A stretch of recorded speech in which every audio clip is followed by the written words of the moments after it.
नमस्कार दोस्तों, Praveen classes YouTube channel में आप सभी का एक बार फिर से मैं प्रवीण सत्संगी सर बहुत बहुत स्वागत करता हूं।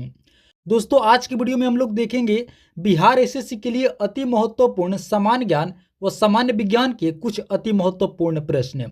जी हाँ दोस्तों, बिहार एसएससी के जो नई वैकेंसी निकल कर आई है उस वैकेंसी के पॉइंट ऑफ व्यू से आज हम लोग देखेंगे जीके जीएस के टॉप मोस्ट इंपॉर्टेंट प्रश्न जो दोस्तों बिहार एसएससी की परीक्षा के लिए बहुत ही महत्वपूर्ण होने वाले हैं।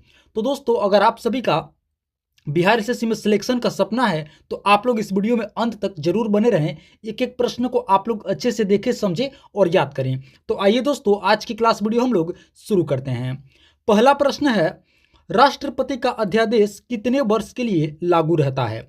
दोस्तों, इसका सही उत्तर होगा 6 माह। ऑप्शन डी इसका सही उत्तर होगा। आप लोग याद रखेंगे, राष्ट्रपति का अध्यादेश दोस्तों 6 माह के लिए लागू रहता है। यहाँ पे वर्ष दिया हुआ है तो आप लोग याद रखेंगे 6 माह। कितने माह के लिए लागू होता है दोस्तों, कितने मतलब अवधि के लिए लागू रहता है, तो आप लोग याद रखेंगे 6 माह के लिए दोस्तों राष्ट्रपति का जो अध्यादेश है वो लागू रहता है। हालांकि दोस्तों ये बढ़ता है, लेकिन मिनिमम 6 महीने के लिए राष्ट्रपति का अध्यादेश लागू रहता है। आप लोग याद रखेंगे। चलिए आगे बढ़ते हैं। अगला प्रश्न है, संघ लोक सेवा आयोग की नियुक्ति कौन करते हैं? दोस्तों, बतानी है कि संघ लोक सेवा आयोग की नियुक्ति किनके द्वारा किया जाता है, तो आप लोग याद रखेंगे राष्ट्रपति। ऑप्शन ए इसका सही उत्तर होगा। संघ लोक सेवा आयोग की नियुक्ति कौन करते हैं, तो आप लोग याद रखेंगे राष्ट्रपति यानी कि प्रेसिडेंट। ऑप्शन ए इसका सही उत्तर होगा। चलिए आगे बढ़ते हैं। अगला प्रश्न है, विश्व की पहली महिला अंतरिक्ष यात्री कौन थी? दोस्तों, बतानी है कि विश्व की पहली महिला अंतरिक्ष यात्री कौन थी, तो आप लोग याद रखेंगे वेलेंटाइन तेरेस्कोवा। ऑप्शन सी इसका सही उत्तर होगा। वेलेंटाइन तेरेस्कोवा ये दोस्तों विश्व की पहली महिला अंतरिक्ष यात्री थी। ऑप्शन सी इसका सही उत्तर होगा। चलिए दोस्तों, आप लोग हमें कमेंट करके बताइए कि भारत की पहली महिला अंतरिक्ष यात्री कौन थी। आप लोग हमें कमेंट करके जरूर बताएंगे। चलिए आगे बढ़ते हैं। अगला प्रश्न है, इनमें से किस भारतीय खिलाड़ी का उपनाम बंगाल टाइगर है? दोस्तों, बतानी है कि किस भारतीय खिलाड़ी का जो उपनाम है वो है बंगाल टाइगर, तो आप लोग याद रखेंगे सौरव गांगुली।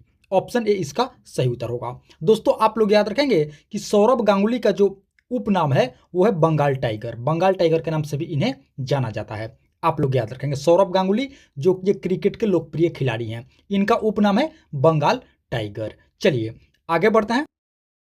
अगला प्रश्न है, महाभारत का प्राचीन नाम क्या है? दोस्तों, बतानी है कि महाभारत का जो दुनिया का सबसे बड़ा महाकाव्य है, तो बतानी है कि इस महाकाव्य का प्राचीन नाम क्या है, तो आप लोग याद रखेंगे जय संहिता।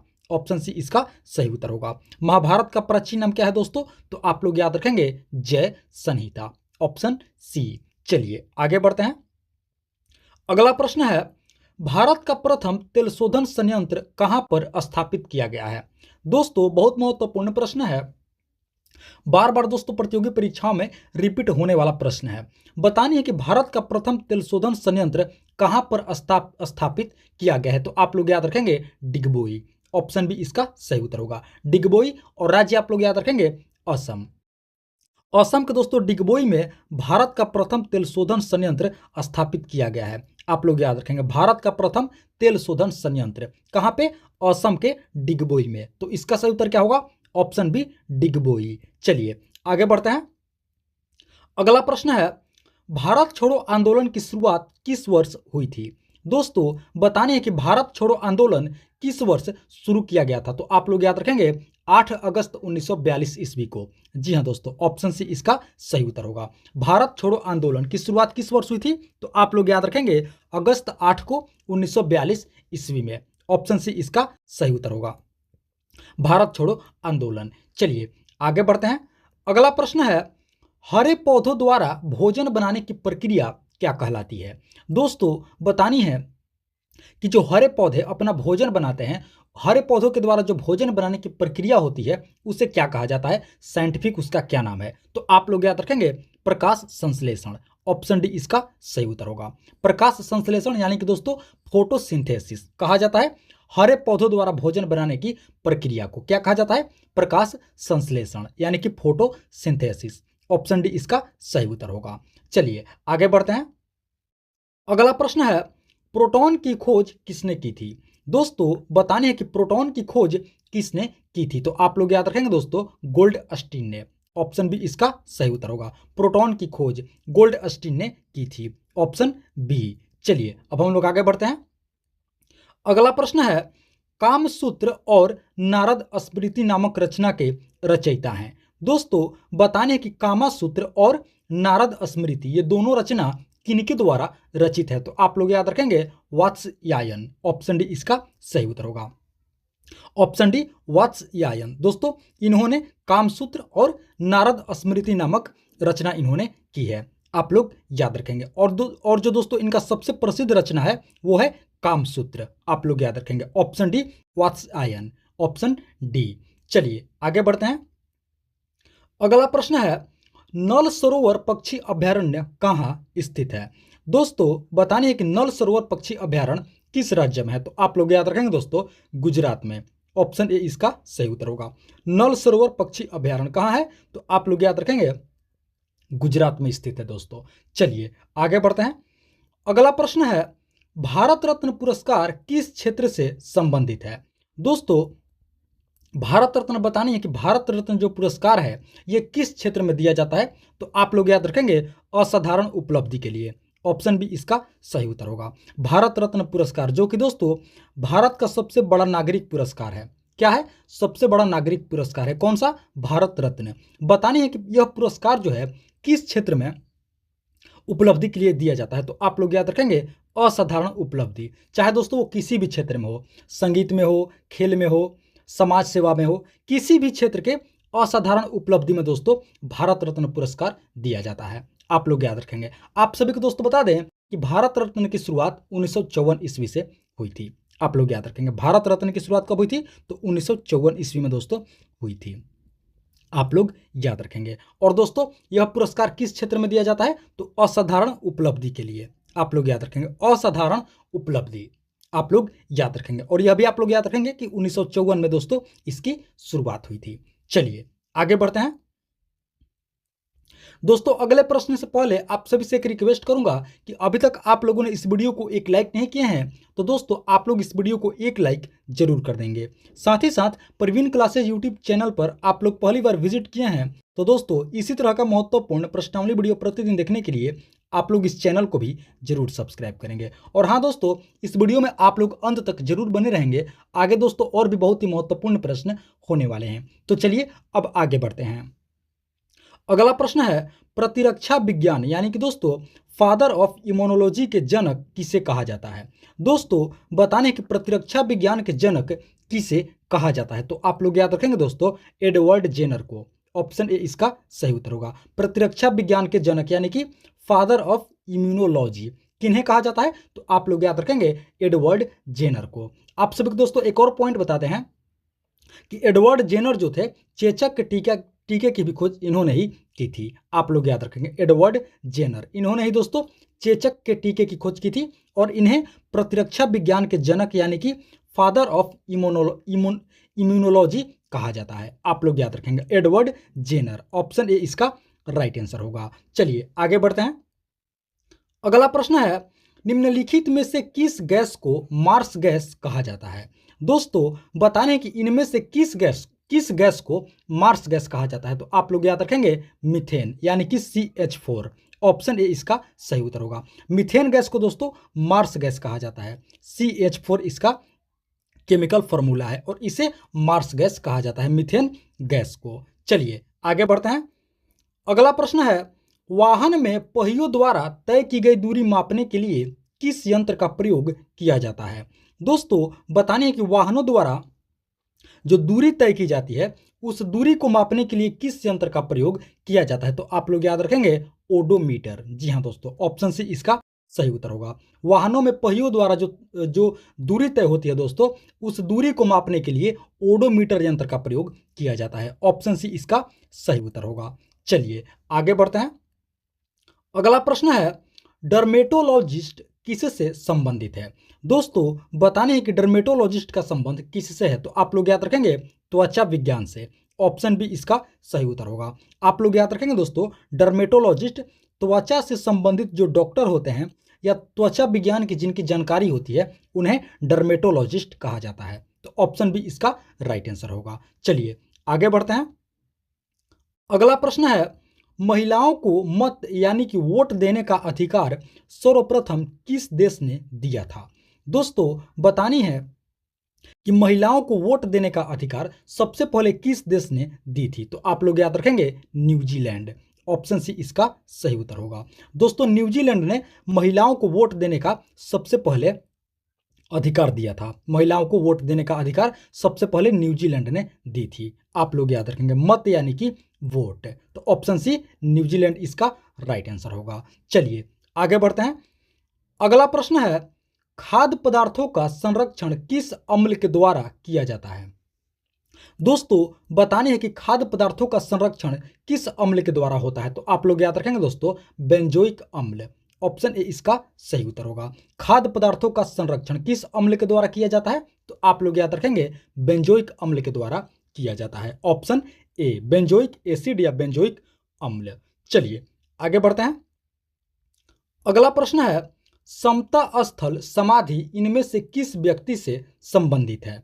दोस्तों बताने है कि समता स्थल जो समाधि समाधि है, बताने है कि यह समाधि किस व्यक्ति का है? तो आप लोग याद रखेंगे जगजीवन राम का। ऑप्शन सी इसका राइट आंसर होगा। समता स्थल किस दोस्तों व्यक्ति का यह समाधि स्थल है? तो आप लोग याद रखेंगे जगजीवन राम का समाधि स्थल है। क्या नाम है? समता स्थल। चलिए आगे बढ़ते हैं। अगला प्रश्न है, फार्मोसा निम्नलिखित में से किस देश का प्राचीन नाम था? दोस्तों बतानी है कि फार्मोसा किस देश का प्राचीन नाम था? तो आप लोग याद रखेंगे ताइवान। ऑप्शन बी इसका सही उत्तर होगा। फार्मोसा दोस्तों ताइवान का प्राचीन नाम था। Option B Taiwan. चलिए आगे बढ़ते हैं। अगला प्रश्न है, भारत के दार्शनिक राष्ट्रपति किन्हें माना जाता है? दोस्तों बतानी है कि भारत के दार्शनिक राष्ट्रपति किन्हें माना जाता है, किन्हें कहा जाता है? तो आप लोग याद रखेंगे डॉक्टर सर्वपल्ली राधाकृष्णन को। जी हाँ दोस्तों ऑप्शन डी इसका राइट आंसर होगा। भारत के दार्शनिक राष्ट्रपति किन्हें माना जाता है? तो आप लोग याद रखेंगे डॉक्टर सर्वपल्ली राधाकृष्णन को दोस्तों भारत के दार्शनिक राष्ट्रपति माना जाता है, जो कि दोस्तों हमारे दूसरे राष्ट्रपति थे। कौन थे? दूसरे राष्ट्रपति थे, और इन्हें भारत के दार्शनिक राष्ट्रपति माना जाता है, कहा जाता है। चलिए आगे बढ़ते हैं। अगला प्रश्न है, लाहोत्से पर्वत शिखर किस देश में स्थित है? दोस्तों बतानी है कि लाहोत्से पर्वत शिखर किस देश में है? तो आप लोग याद रखेंगे दोस्तों इसका सही उत्तर होगा नेपाल। ऑप्शन सी इसका राइट आंसर होगा। लाहोत्से पर्वत श्रृंखला यानी कि शिखर किस देश में है? तो शिखर दोस्तों तो आप लोग याद रखेंगे नेपाल में है। Option C Nepal. चलिए आगे बढ़ते हैं। अगला प्रश्न है, सह्याद्री पर्वत किस राज्य में स्थित है? दोस्तों बतानी है कि सह्याद्री पर्वत किस राज्य में है? तो आप लोग याद रखेंगे महाराष्ट्र में। ऑप्शन डी इसका राइट आंसर होगा। सह्याद्री पर्वत किस राज्य में है? तो आप लोग याद रखेंगे महाराष्ट्र राज्य में दोस्तों स्थित है। चलिए आगे बढ़ते हैं। अगला प्रश्न है, मानव शरीर की दूसरी सबसे बड़ी ग्रंथि कौन सी है? दोस्तों बतानी है कि मानव शरीर की दूसरी सबसे बड़ी ग्रंथि, तो आप लोग याद रखेंगे दूसरी जो सबसे बड़ी ग्रंथि है वो है अग्नाशय यानी कि पैनक्रियास। ऑप्शन बी इसका राइट आंसर होगा। मानव शरीर की दूसरी सबसे बड़ी ग्रंथि है कौन सी? तो आप लोग याद रखेंगे अग्नाशय यानी कि पैनक्रियास। और पहली सबसे बड़ी ग्रंथि है तो वो है यकृत यानी कि लीवर। तो पहली है यकृत और दूसरी है अग्नाशय। आप लोग अच्छे से याद रखेंगे, दोनों पॉइंट को आप लोग अच्छे से याद रखेंगे। चलिए आगे बढ़ते हैं। अगला प्रश्न है, जात्रा किस राज्य का प्रमुख लोक नृत्य है? दोस्तों बताने है कि जात्रा जो है किस राज्य का एक प्रमुख फोल्क डांस है, लोक नृत्य है? तो आप लोग याद रखेंगे पश्चिम बंगाल। ऑप्शन डी इसका राइट आंसर होगा। जात्रा दोस्तों पश्चिम बंगाल का एक लोक नृत्य है, प्रमुख लोक नृत्य है जात्रा। चलिए आगे बढ़ते हैं। अगला प्रश्न है, हिंदू महासभा के संस्थापक कौन थे? दोस्तों बताने है कि हिंदू महासभा के संस्थापक कौन थे? हिंदू महासभा के स्थापना किनके द्वारा किया गया था? तो आप लोग याद रखेंगे पंडित मदन मोहन मालवीय। ऑप्शन ए इसका सही उत्तर होगा। हिंदू महासभा के संस्थापक कौन थे? तो आप लोग याद रखेंगे पंडित मदन मोहन मालवीय थे दोस्तों।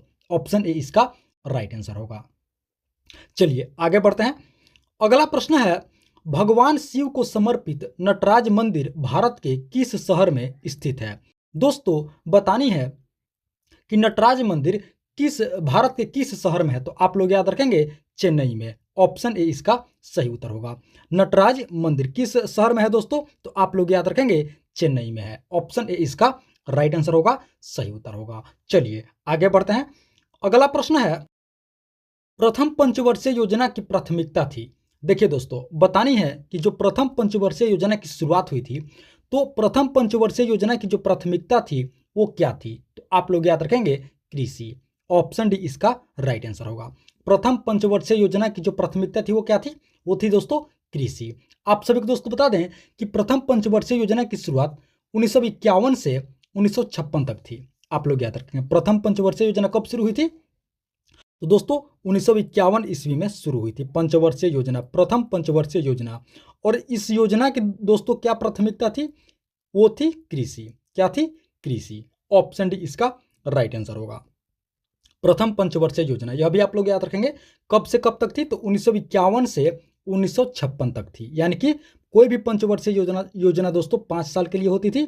तो प्रथम पंचवर्षीय योजना 1951 से 1956 ईस्वी तक थी। और जो इसकी प्राथमिकता थी वो थी कृषि, कृषि पर आधारित थी प्रथम पंचवर्षीय योजना। चलिए आगे बढ़ते हैं। अगला प्रश्न है, घेंघा रोग शरीर के कौन सी ग्रंथि को प्रभावित करती है। दोस्तों बतानी है कि घेंघा रोग से शरीर के कौन सी ग्रंथि प्रभावित होती है। देखिए दोस्तों यहाँ पे बात हो रही है ग्रंथि की, तो आप लोग याद रखेंगे ग्रंथि से थायराइड और गला। ऑप्शन बी इसका राइट आंसर होगा। थायराइड ग्रंथि है और गला भी प्रभावित होता है। आप लोग याद रखेंगे घेंघा रोग से गला प्रभावित होता है और ग्रंथि आप लोग याद रखेंगे ग्रंथि से थायराइड। तो ऑप्शन बी इसका राइट आंसर होगा। घेंघा रोग से शरीर के कौन सी ग्रंथि प्रभावित होती है, तो वो होती है दोस्त, वो होती है थायराइड। और अंग, तो अंग से ऑर्गन से आप लोग याद रखेंगे गला। तो ऑप्शन बी इसका राइट आंसर हो जाएगा। चलिए आगे बढ़ते हैं। अगला प्रश्न है, अमजद अली खान का संबंध किस वाद्यंत्र से है। दोस्तों बतानी है कि अमजद अली खान का संबंध किस वाद्यंत्र से है, तो आप लोग याद रखेंगे सरोद से। ऑप्शन बी इसका सही उत्तर होगा। अमजद अली खान किस वाद्यंत्र से संबंधित है, तो आप लोग याद रखेंगे सरोद से। आप लोग याद रखेंगे ऑप्शन बी इसका राइट आंसर होगा। तो दोस्तों ये थी हमारी आज की बिहार एसएससी जो दोस्तों नई वैकेंसी निकल कर आई है, उस वैकेंसी के लिए अति महत्वपूर्ण सामान्य ज्ञान व सामान्य विज्ञान के प्रश्नावली वीडियो। आशा करते हैं इस वीडियो को आप लोग अंत तक जरूर देखे होंगे, एक एक प्रश्न को आप लोग अच्छे से समझे होंगे और याद भी कर लिए होंगे। तो आप सभी से एक बार फिर से रिक्वेस्ट करूंगा कि अभी तक आप लोगों ने इस वीडियो को दोस्तों एक लाइक नहीं किए हैं, तो वीडियो को आप लोग एक लाइक जरूर कर देंगे। साथ ही साथ प्रवीण क्लासेज यूट्यूब चैनल पर आप लोग पहली बार विजिट किए हैं, तो दोस्तों इस चैनल को भी आप लोग जरूर सब्सक्राइब करके और वीडियो को एक लाइक तो आप लोग जरूर कर देंगे। तो दोस्तों इस वीडियो में फिलहाल इतना ही, मिलते हैं एक और मोस्ट इंपॉर्टेंट वीडियो लेकर के। तब तक के लिए आप सभी का बहुत बहुत धन्यवाद। जय हिंद दोस्तों।